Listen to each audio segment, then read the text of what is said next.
A shopper in southern Michigan literally didn't need anyone to hold his beer while he stopped an armed robber. This is from a convenience store out of Cass County, that's near the Indiana line. A career criminal tried to hold the place up with a box cutter. As you can see, a man buying beer, Miller Lite if you're interested, pulled out his pistol and shot the robber 7 times. And through the whole thing, never put his beer down. Just today, Cass County Prosecutor Victor Fitz announced the beer buying hero would not be charged in the case, and the prosecutor joins us now. It's good to see you, sir. So how is this working now? Is this just a clear-cut self-defense case? Well, Leland, first of all, thank you very much for being on the show. It's an honor to be here.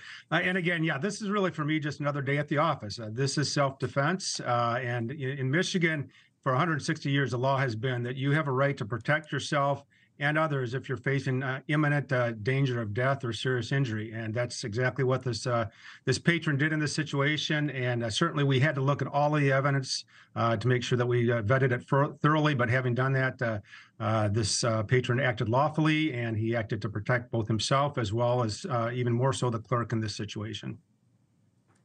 Yeah, pretty calm and collected as he did that. Had a concealed carry permit, carrying the weapon legally. I can't help but think about this in the context of what we're seeing in America. And we think about the discussion over Jason Aldean's song, "Try this in a small town, try that in a small town." This is small town America, where the police aren't necessarily 30 seconds away and the like. And I'm wondering if there's a reality that big city folks just don't understand about how small town folks have to look out for each other.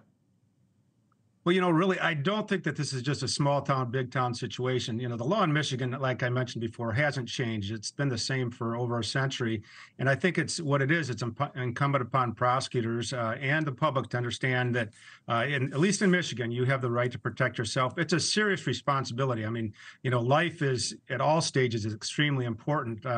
And, you want to protect it both, somebody who's been robbed as well as the robber. But again, in this situation, he made the decision he felt was reasonable at the time. And certainly the clerk agreed with him. The clerk said, he saved my life. And again, I think whether you're urban or rural, the important thing is let's obey our laws and let's let law-abiding citizens protect themselves in situations where that's necessary.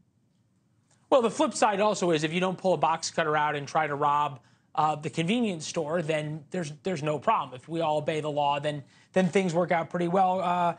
Cornelius Anthony Martin is now charged with assault, habitual offender, so he could be ending up with life in prison, armed robbery, assault with intent to rob while armed, on and on and on. This is obviously the person who was the shooter, but there's the charges against Anthony Martin.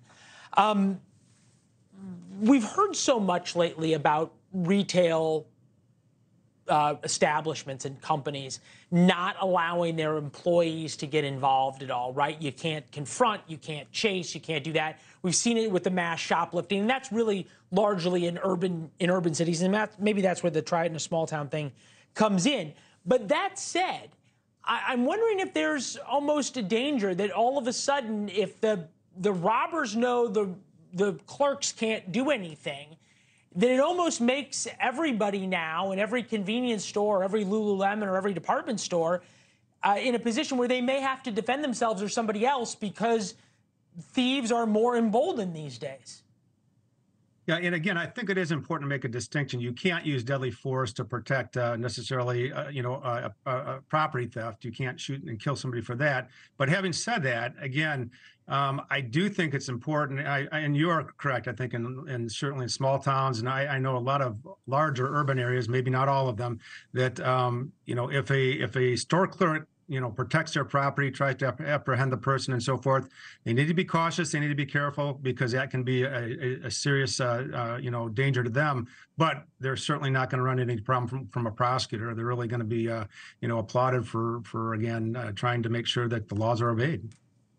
All right. We appreciate you coming on. Thank you very much, sir. Enjoy the rest of your summer. You bet. Thank you so much, Leland.